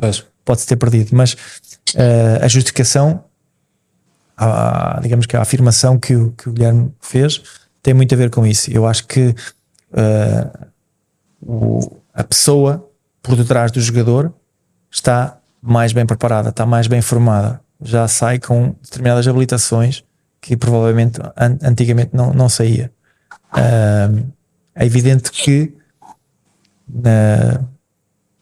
há muitos anos atrás a formação não era para todos. Sim. A formação académica não era para todos. Nós atualmente temos uma oferta formativa, uma oferta académica muito diversificada e porventura de muito maior fácil acesso, ok? Ou seja, nós agora não quero dizer com isto que um curso online tem menos validade que um curso presencial, mas essa informação é mais fácil de adquirir. E por isso acredito que esteja aí a justificação para que nós tenhamos agora pessoas e vocês ouvem o Viana a falar, o Rui a falar, o Simão, os treinadores que nós conhecemos por aí fora, em que se nota que há maior conhecimento, não é? Não é só a experiência, é o conhecimento também. Porque aquilo que nós adquirimos da prática de muitos anos, do meu ponto de vista, na minha opinião, não é suficiente. E eu senti essa necessidade, mal acabei, porque eu disse, ora bem, o que é que vai ser o meu futuro apenas como meio jogador? Ou seja, 12º ano como meio jogador. Pode mudar muita coisa, mas sim, claro. Mas isso não me preenchia, percebes? Não me preenchia e daí o meu investimento e foi duro, foi engraçado, mas também foi duro. Claro. Regressar à faculdade aos 39 anos, quase todos os meus colegas tinham metade da tua idade, metade da minha idade, quer dizer. Claro. Okay? Mas deixa-me dizer que enquanto adepto, nós ficamos muito mais descansados quando vemos que o futebol começa a ser entregue a pessoas do futebol do que exclusivamente à política, aos políticos, ou ao fato e gravata, digamos assim. E acho que esta transição que começa a haver só é benéfica para o futuro, é somente a minha opinião, enquanto adepto. Ou seja, sinto que as pessoas que trabalharam o futebol sabem o que estão a fazer, viveram, estiveram lá, passaram por aquelas dores, sentiram na altura o que é que era justo e o que é que era injusto e neste caso, na minha opinião, só facilita aquilo que pode ser o papel dos nomes que falaste, o Rui Costa e o Vítor e portanto esses jogadores todos, e nesse momento foram beber informação em grandes clubes, não é? Portanto, além de noutros países, portanto, tem uma vivência que só tem, obviamente, a acrescentar coisas positivas. Deixa-me só dizer uma coisa. Bruno, tu viste que já me tinhas perguntado várias vezes a história dos e-mails, do caso dos e-mails. Finalmente houve decisões, pá. Chegou aí a notícia, suponho. Chegou tarde então, com uma decisão, mas sabes que a internet é mais lenta, não? Os e-mails não chegam tão rápido. E então? Epá, eu olha, não sei o que é que diga. Não sei o que é que diga. Sei que pela primeira vez que eu me lembro sai uma decisão. Eu acho que a decisão ainda assim é curta. Portanto, não é aquilo que eu entendo que deveria ser para quem cometeu um crime como esse, porque é muito mais grave do que as pessoas pensam. Portanto, aquilo não foi, aquilo é espionagem empresarial, tem tudo, portanto, tiveram acesso a tudo. Portanto, já nem vou falar, as pessoas estão-se a basear naquilo que é manipulação da informação, mas foi muito mais grave do que isso. Eu acho que deveria ter sido mais agressiva, mas já é um passo. O facto de condenarem, e aqui não está em causa se é o Porto, se é o Benfica, se é o Sporting, claro. Quem prevarica tem que ser condenado, ponto final, Mas seja quem eu for. percebo o que tu dizes, é que ficou provado, não é? Mas quer dizer, não é o suficiente a pena para, digamos, compensar dos danos causados, no fundo. Mas isso é outro assunto. Lógico. Outro assunto. Eu acho que houve uma pena, neste caso houve uma condenação civil, mas agora falta a desportiva, né? Porque no caso do Benfica, isso teve impactos desportivos. Tudo aquilo que saiu, tudo aquilo que andou, ou seja, há impacto financeiro, desportivo, portanto, acho que a partir de agora, à partida será a bola está do lado do Benfica para tentar perceber então agora que isto foi que aconteceu e que este senhor foi condenado, o que é que vai acontecer, ou seja, indemnizações, desportivamente teve impacto ou não teve impacto, sei lá, acho que isto ainda muita tinta vai correr sobre isto. Acima de tudo, o bom nome. E eu acho que isso é uma coisa que eu prezo sempre, seja na instituição, seja a nível pessoal. O teu bom nome tem que ficar salvaguardado. E nisso, neste caso, não acho que não foi feita justiça nesse campo, acho eu. Vamos esperar. Olha, como é que estamos de novidades? O Benfica já contratou o quê? 1000 jogadores? Não. Contratou os jornais dizem que o Di Maria pode ou não pode, vamos lá ver. Depois fala-se no guarda-redes. O que é que tu achas do Di Maria, por exemplo? Tendo em conta aquilo que tem sido a estratégia do Benfica nos últimos anos, uma aposta na formação combinada com a experiência. Agora estou a ver este investimento do Coxu, que dá a ideia que o Benfica quer almejar um pouco mais do que ser campeão, não é? Dá a ideia que querem consolidar, portanto, a Liga dos Campeões, não ser esporadicamente chegar aos quartos de final, pelo menos é essa a interpretação que eu faço. Um investimento num jogador como o Di Maria, que eu imagino que seja uma loucura, não é? Porque um jogador com o passe na mão deve receber um prémio de assinatura louco. O que é que te vem à cabeça? Para o campeonato português seria bom, certamente. Eu acho que a abordagem do Benfica, ou de qualquer Benfica, será transversal aos outros clubes todos. Terá que haver sempre um equilíbrio naquilo que é o rendimento barra o risco, a aposta em jogadores mais jovens. Naturalmente que equipas desta dimensão que têm objetivos claros têm que se munir de ferramentas que estejam à altura desses desafios. E de facto o ano passado a Liga dos Campeões do Benfica foi de facto promissora, e por isso eu acho que poderá ser essa estratégia. Muito honestamente, confirmar-se, porque o Benfica ainda não falou nada de Di Maria, não é? Muito honestamente não sei. Isto não põe em causa minimamente aquilo que é o princípio e o objetivo do Benfica cada ano, seja formar para fazer chegar jogadores. Podem chegar, podem não chegar, mas vai formá-los, isso é garantido, vai formá-los. E depois também meter-me um bocadinho na cabeça do Di Maria e de um lado ter, acredito eu, a paixão de querer regressar a um clube que lhe diz muito, e por outro lado, isto que tu disseste, não é? As ofertas não hão de faltar e serão financeiramente mais robustas.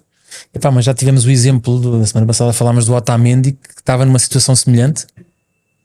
O Otamendi estava numa situação semelhante, não? Sim.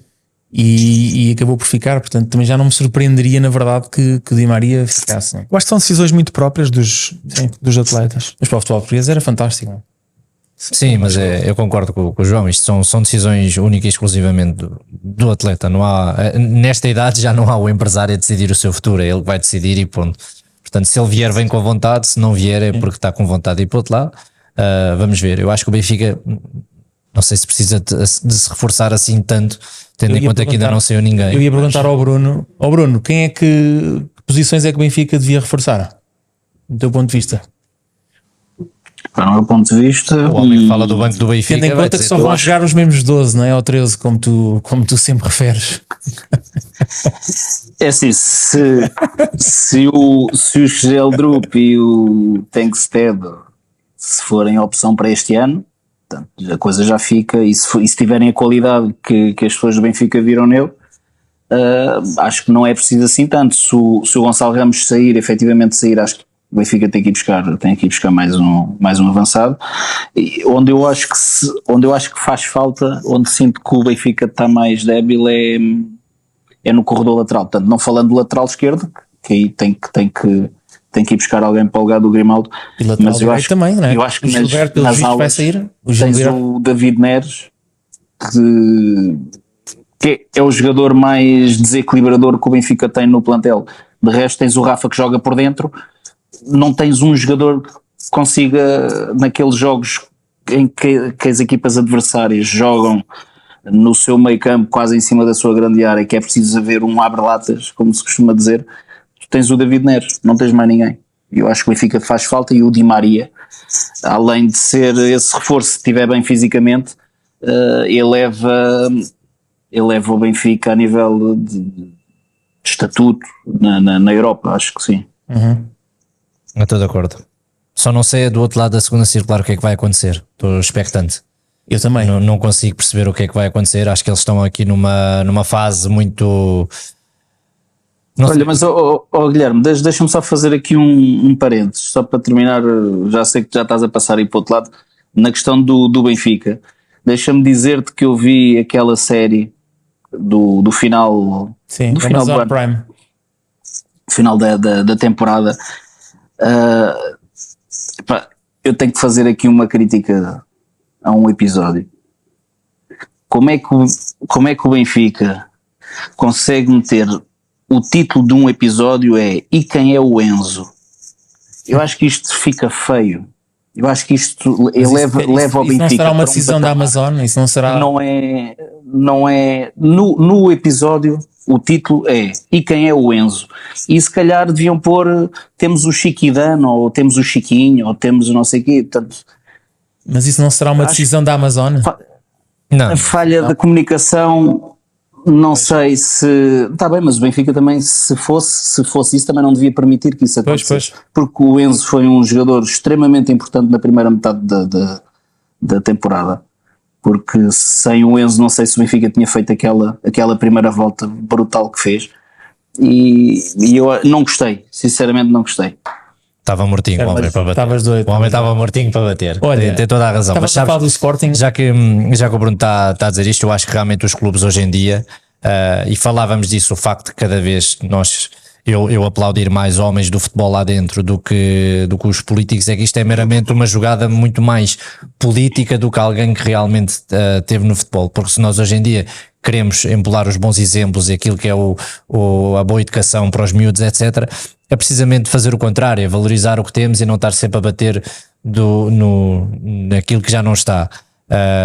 Por isso estou de acordo com o Bruno quanto a isto, porque aliás adorei a série do início ao fim. Acho que é muito giro e aproxima muito os adeptos quando nós vemos os adeptos envolvidos com aquilo que é o balneário e conseguem perceber.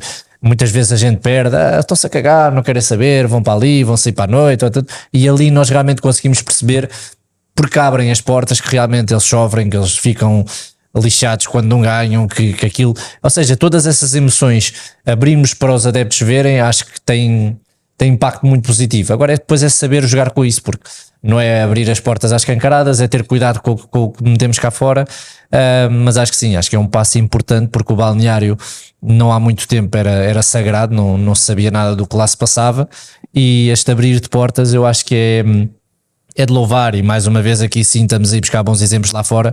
O primeiro clube a fazê-lo foi o City com o Guardiola, e depois a Itália acaba por fazer também com a Juventus, e agora nós acabamos por fazer isto em Portugal com o Benfica, porque acaba por ganhar. Não sei se o Porto estaria a preparar ou não, mas enfim, acho que é bom para nós adeptos e para os jovens perceberem como é que é um balneário, que não é só rosas, que passam muita coisa que não é de todo agradável. E pronto, sobre a série também já agora era só isto. Tivemos seleção, Queres ir ao tema quente? Vamos a ele. Que ficou marcado não pelo jogo, que eu acho que o jogo acho que é mais um jogo, uma primeira parte, na minha opinião, um bocado sonolenta, mas depois uma segunda parte onde o Bruno Fernandes faz um jogo inacreditável, e que acaba 3-0, mas no final ninguém falou disso.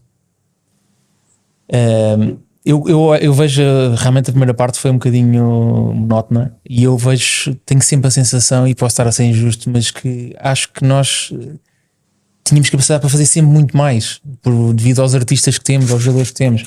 Mas a verdade é que os resultados aparecem, portanto, e quando assim é o que se pretende, não é? E 3-0, tendo em conta que já não há jogos fáceis, e que o objetivo aqui são os 3 pontos, foram conquistados, portanto está resolvido, e agora é esperar pela Islândia. E tudo aponta para uma qualificação sem calculadora na mão, o que seria inédito, vamos ver, mas tudo aponta neste momento que sim.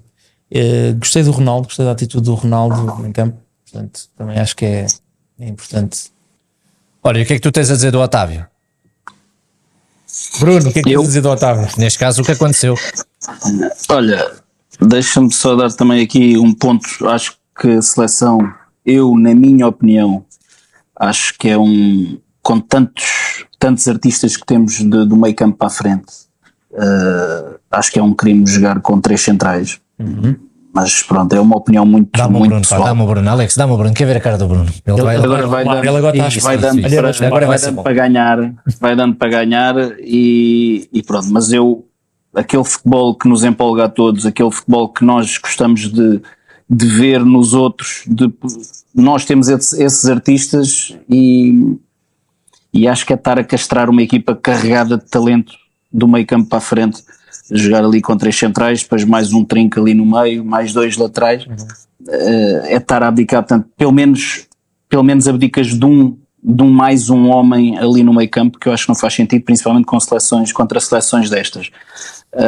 Mas já sim, o treinador é essa a tática dele, não é? O treinador é essa a tática dele e não vai mexer, acho eu. Pronto, tudo bem, acho que sim, se está convicto disso, acho muito bem.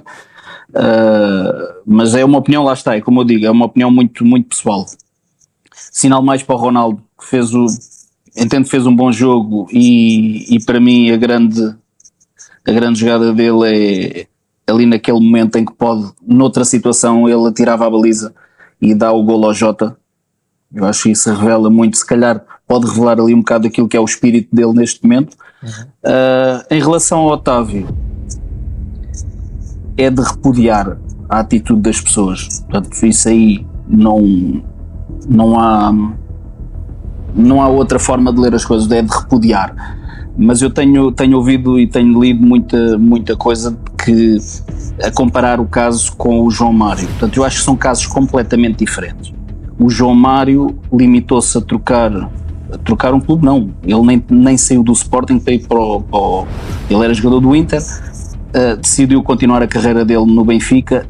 Não me lembro do João Mário alguma vez ter proferido alguma coisa contra o Sporting, e aqui a questão do Otávio foi completamente diferente. O Otávio instigou, quando esteve na Luz, instigou os adeptos.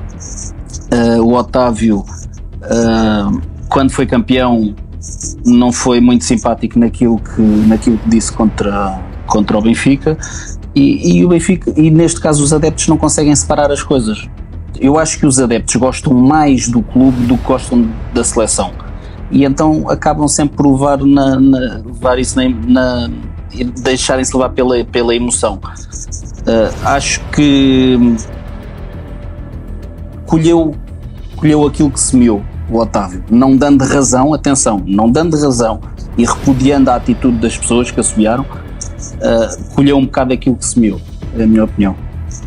É exatamente a mesma opinião que eu tenho. Era aquilo que eu ia dizer, que e lamento que só agora, se calhar porque o João Mário entrou a 1 minuto e só jogou 1 minuto, a comunicação social não tenha feito as questões que fez agora em que isto aconteceu, porque as pessoas dizem, mas agora é que os jogadores estão a falar do caso do João Mário. Não, agora é que lhes perguntaram. Porque quando tentou-se passar paninho quente, é normal, está em Alvalade, blá blá blá, muito pouco se falou disso.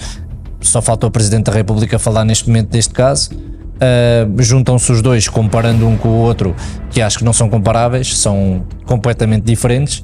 Como o Bruno estava a dizer, eu não me lembro de um vídeo do João Mário, que é português, a falar mal do Sporting, a falar mal dos adeptos do Sporting, quer dizer, não há, sempre uma presença exemplar.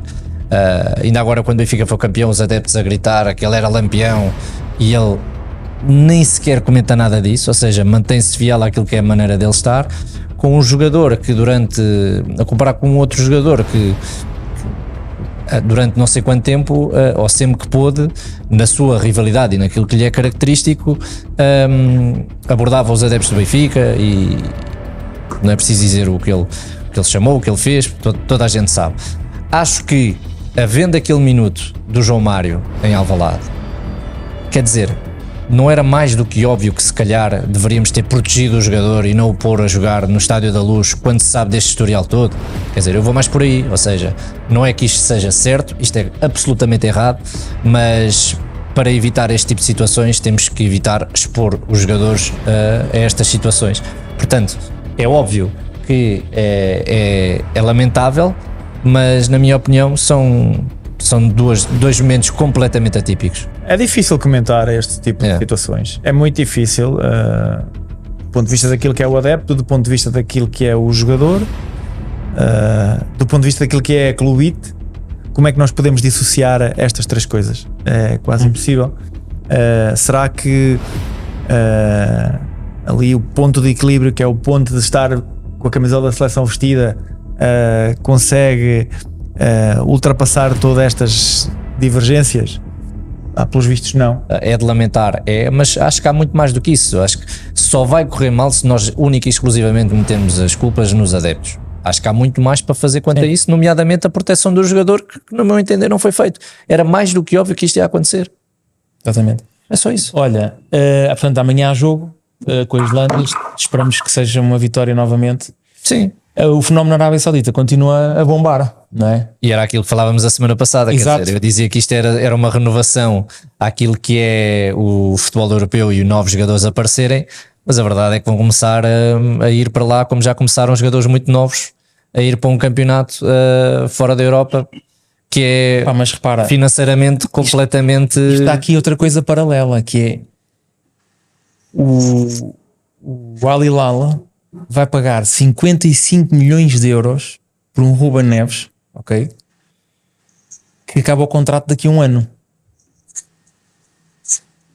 Portanto, tens a noção que, quer dizer, em condições normais, então se ele tivesse 3 anos de contrato, pagariam 100 milhões, 120, 130, ou o que fosse. Um jogador, eu gosto do Ruben Neves, não sou um grande fã, mas acho que é um bom jogador. 55 milhões. Sim, acho que tinha um Barcelona, por exemplo, a querer negociar, mas são pontos de vista. Não sei. Voltamos à decisão de Di Maria. Exato. Acaba por ser assim. Voltamos à decisão de Di Maria. Acho que ele vai ganhar 25 milhões, ou o que é? O que é que pesa? Uma coisa assim. O que é que pesa? O Ruben está com 26 ou 27 anos. Claro. O que é que pesa num momento da carreira? Não, é que se fosse por mais 20 mil euros, ele podia dizer, não, eu vou aguentar e ganho troféus na Europa e tal. Agora, quando fala uma coisa destas, não há muita decisão. Eu acho que o Wolverhampton fica todo contente. Exato. E acredito que o jogador também. Senão e também ficam todos. Não, mas é que repara, o Wolverhampton daqui a 6 meses não ganhava nada, não recebia nada. Não é? Ele assinava em janeiro por alguém e acabou. Mas eu acho que aqui acaba por ser também o tema não é tanto o Ruben Neves. O Ruben Neves é mais um que vai, mas é mais aquilo que o poder da Arábia Saudita vai fazer tirar aquilo que é o futebol europeu. Não temos que falar só no Ruben Neves, temos que falar também do Benzema, também trocou o Real Madrid. É verdade, mas o Benzema está numa fase descendente da carreira, não é? Está bem. O Ruben está na maturidade de um jogador. O próprio Kanté, quer dizer, há muitos e cada vez vão haver mais. Vamos ver quantos é que vão ser seduzidos pela... Não, e ao Pedro, eu estou disponível. Só para dizer, não sei como é que se diz em árabe, mas eu estou disponível. Vou lá fazer uma perdinha. Não, mas o Benzema dizeres que está mais velho que o Ruben Neves é uma coisa. Numa fase descendente, ainda não sei se ele está numa fase assim tão descendente. Também não sei. Não fazia ainda. Tem que estar, então tem mais 9 anos que o Ruben, caramba. Não, e ele vai chegar à Arábia e vai estar em altas, vai marcar golos em todos os jogos, digo eu. Não, esquece, aquilo é. Mas são opções. Olha, como é que está aquilo lá pelo Brasil? Consegues-nos dizer minimamente ou não? Bruno? O Brasil foi seleção, jogaram com a Guiné, ganharam 4-1. E o Senegal, não iam jogar esta semana com o Senegal? Também acho que iam jogar, a seleção ia jogar aqui em Alvalade, se não me engano. Vai jogar. Okay. Ou seja, do Brasileirão não há nada. Do Brasileirão não há nada para se falar. Olha que vai haver. Vai ser a meio da semana. Ok. Olha, mas eu sei, o Scolari tinha dito que não treinava mais ninguém, afinal vai treinar. O bichinho nunca morre. O Filipão, o bichinho do treino e da relva. Nunca morre. Não, foi. Mas olha, deixa-me só aqui. Não sei, sei que vocês não acompanham tanto, mas vocês sabem que a seleção brasileira está sem selecionador desde o Mundial, sendo que em fevereiro o Tite já dizia que depois do Mundial saía. Ou seja, andam aqui ainda. A seleção do Brasil teve esse tempo todo para preparar. Eu ouvi na rádio agora que em 2024 assume a shot. Agora, vão esperar. Eu ouvi na rádio a vir para aqui. Ouvi na rádio. Vão esperar que o Ancelotti acabe o último ano de contrato que tem com o Real Madrid. Que é daqui a um ano para ir para a seleção para trabalhar para o Mundial. Estava a ouvir isso.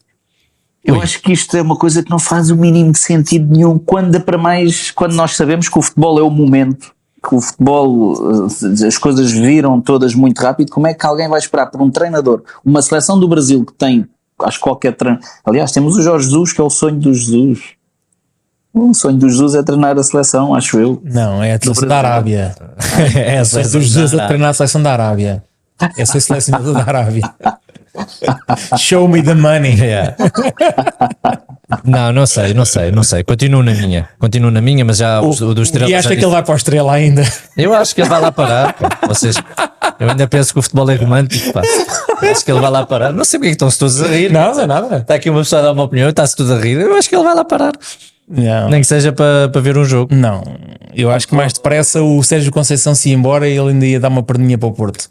Ora bem, também, exato. Mas acho que nem isso vai acontecer. Acho que o Sérgio vai se manter e vai recusar 18 milhões na Arábia. Olha, mas já agora, estavas a falar há bocado de Islândia-Portugal, queres apostar num prognóstico ou não?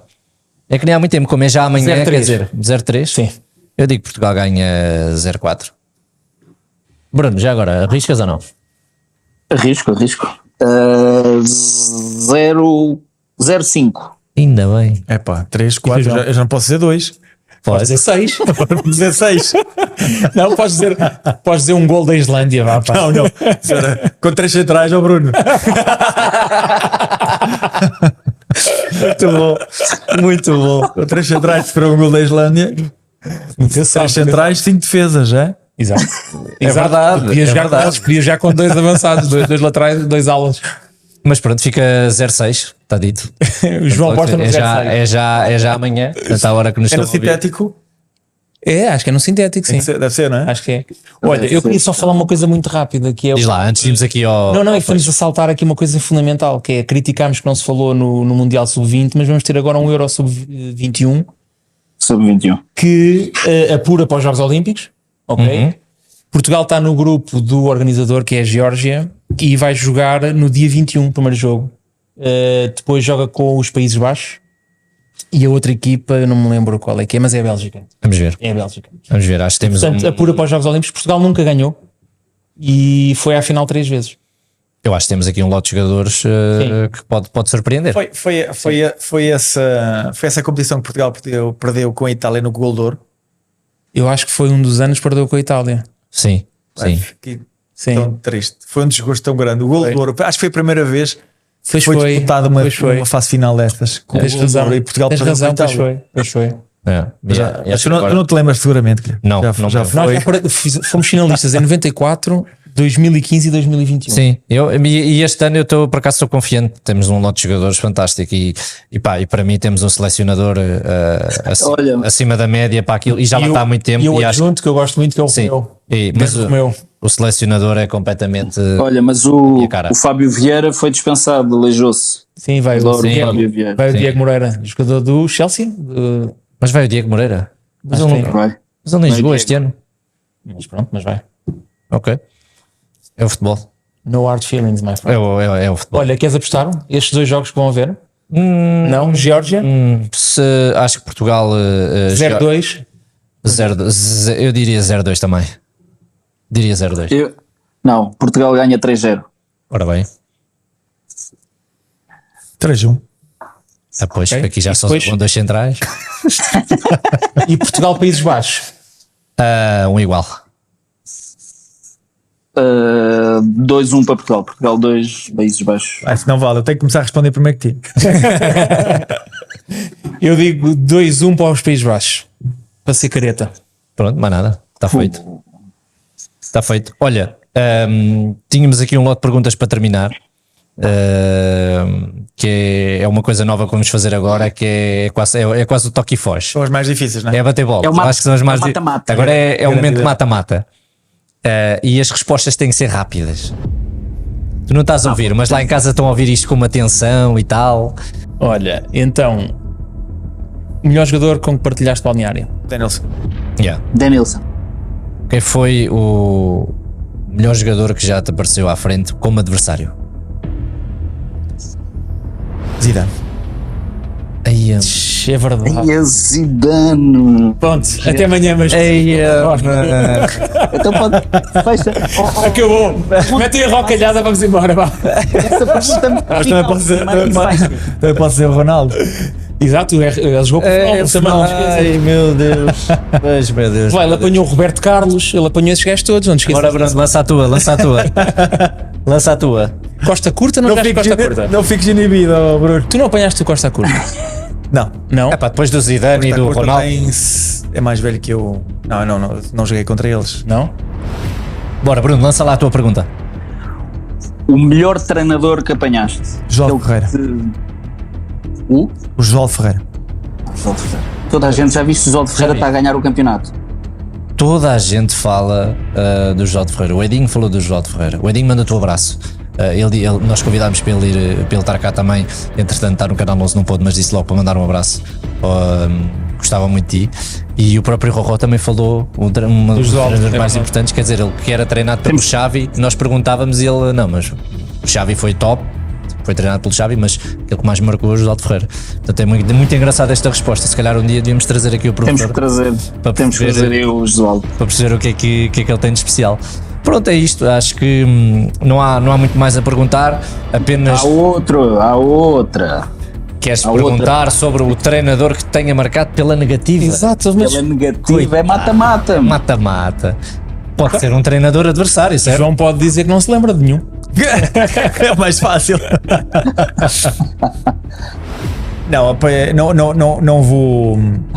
Não vou dizer o nome. Ou não vou dizer os nomes. Boa. Então, mas conta uma situação. De quem é que eu estou a falar? Mas conta uma situação. Não vou dizer os nomes, mas apanhei 2 ou 3 que não mereciam respeito.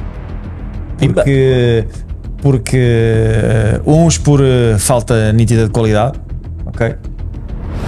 A todos os níveis, e outros porque ser treinador e ser líder não significa que nós estejamos naturalmente do ponto de vista hierárquico estamos acima, mas o líder não se vê pela posição, mas pela mensagem, por aquilo que nos transmite todos os dias. E eu tive alguns que, felizmente poucos, muito poucos. Tive alguns que tinham grande dificuldade em lidar com esse estilo de liderança. Em lidar com esse tipo de liderança. Certo. E eu também tinha dificuldades em lidar com eles. Sou muito terra a terra, muito muito espírito trabalhador e custa-me entender algumas coisas. E o futuro? O que é que reserva? Passa por manter viva esta chama, esta paixão por estar ao lado dos jogadores, mas nitidamente ao lado, ou claramente ao lado, não Remar juntos. não. Aliás, os meus jogadores sabem que eu nem sequer entro no balneário, ok? Pela regra, entro no balneário no dia de jogos só e apenas, ou quando eles estão, ou quando não está lá ninguém, pronto, naturalmente. Acho que o balneário é o espaço deles e eu tinha muita dificuldade. Isto também é uma consequência de ter estado do outro lado. Eu tinha muita dificuldade em lidar com a invasão do nosso espaço. Era Nos balneários. um ser fora dali daquele ecossistema, não é? Sim. Eu acho que o balneário é um espaço onde se diz onde se dizem muitas asneiras. Asneiras não palavrões, asneiras são diferentes de palavrões. Onde se dizem muitas asneiras, onde se dizem muitos desabafos e onde se ganham muitos jogos. Ok? E esse é o espaço dos jogadores, porque no fundo, isto parece uma idiotice, no fundo, o presidente como presidente, a administração como administração, o diretor como diretor e o treinador como treinador vão estar sempre conectados àquilo que os 11 mais os 3 ou mais os 5 que entram fazem dentro do campo. Ok? E esses momentos, vocês pensam que algum novo treinador, quando está lá dentro com 50 mil adeptos, pode ouvir aquilo que ele diz ao intervalo e antes do jogo, naturalmente, e esporadicamente, num momento ou outro que nós temos alguma lucidez porque o jogo parou ou porque vim cá à linha lateral beber água, de resto ninguém ouve nada. E mesmo que ouça, não processa. É muito difícil processar. Há muita envolvência. E nós estamos, diria, entregues àquilo que eles vão fazer. E isso é diria que o melhor cartão de visita que um treinador, que um presidente, que uma administração, que um diretor desportivo tem. É aquilo que eles fazem lá dentro, certo? Porque quando se perde não sobra só para os jogadores, Claro. para toda a gente. Claro. E eu acredito muito mesmo que aquele espaço,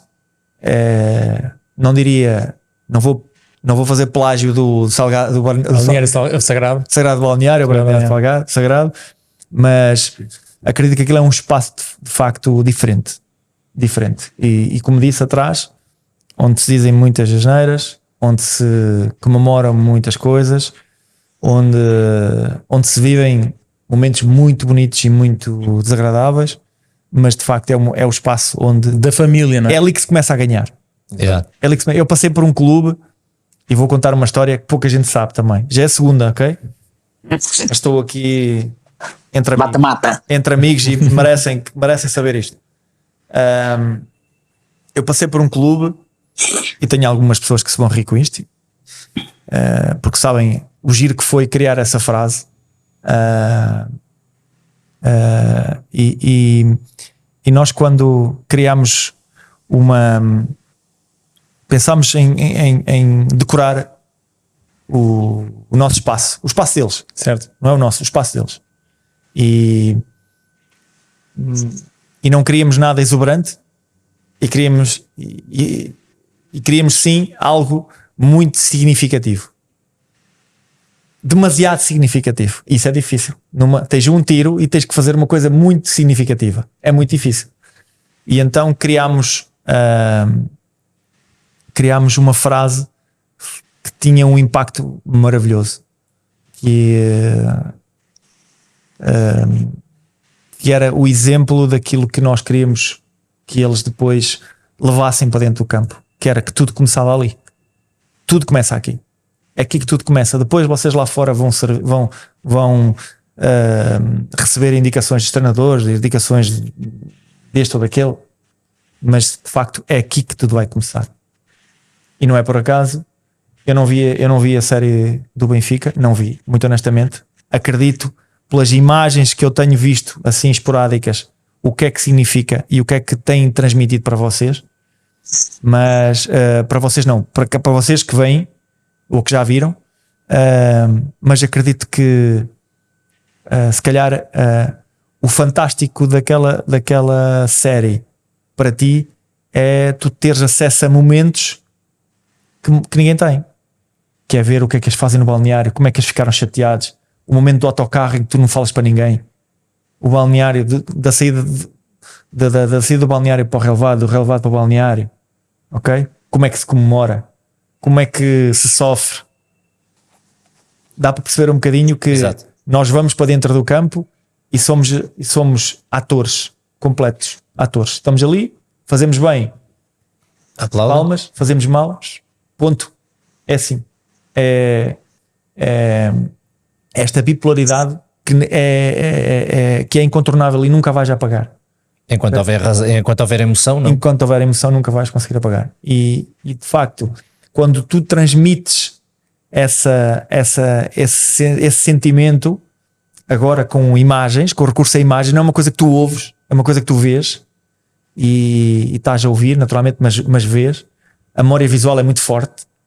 Vão ser imagens que tu vais guardar, se calhar não vais voltar a ver. Exato. No dia em que um clube como o Benfica e como outros deixarem de mostrar isso, nunca mais te vais esquecer daquilo que viste quando o Benfica foi campeão na época 2022-23. É. Okay? E por isso o significado é muito grande. Com isto acho que já respondi. Falta o futuro, não é? O futuro Já passa por aqui, o futuro passa por aqui, por esta paixão. Mas como vos disse atrás, também tenho outra paixão e considero de forma muito evidente. Como é que é? Ficamos por aqui? Ficamos por aqui. Pá, foram para aí 2 horas, nem sei quanto tempo é que foi, mas foi maravilhoso. Cada programa tem sido completamente distinto do outro, isto é que é engraçado. Não, e é giro, João, porque nós, como tu sabes, não somos profissionais disto, como é evidente. Eu nunca na minha vida entrevistei ninguém além de motivos profissionais. E portanto colocamos-nos constantemente neste desafio que é falar com uma pessoa como tu, a semana passada com uma pessoa totalmente diferente, e que nós temos que gerir aqui, fazer esta ginástica que vamos falar nela certamente, mas que não é fácil, mas também é engraçada para nós enquanto pessoas, para querermos também, não é? E repara que nós não somos jornalistas, não trabalhamos em televisão, não fazemos nada disso. Hoje para nós é uma vitória do caraças estar aqui em direto com o Bruno, que isto parece que é tudo muito simples, mas depois como é que ele nos vai ouvir, como é que nós vamos ouvi-lo? Quer dizer, andámos aqui num alvoroço nestes últimos dias, pá, e realmente devo confessar que fiz 30 por uma linha para que isto fosse possível, porque como disse no início, o Bruno já me falou de ti inúmeras vezes, portanto olha, aqui fica uma grande alegria que eu tenho hoje de termos estado aqui e termos feito isto desta forma. Foi top. Ora bem, Muito bem, João, obrigado. Pá. Obrigado a vocês também. Foi um Obrigado prazer. pela tua presença. obrigado. Nós voltamos a ver para a semana. Não se esqueçam, sigam-nos no Instagram, no TikTok, ouçam-nos no Spotify, no Apple Podcast, enfim, todas as outras plataformas de streaming nós estamos lá. Olha o sininho, pá. Vejam-nos no YouTube, ativem-se as notificações. E é isso, para a semana voltamos com mais novidades. E com o Bruno, pá. E com o Bruno, lá está. Vamos embora. Essa é que é essa. Abraço, João. Pessoal. Boa semana. Obrigado. Tchau.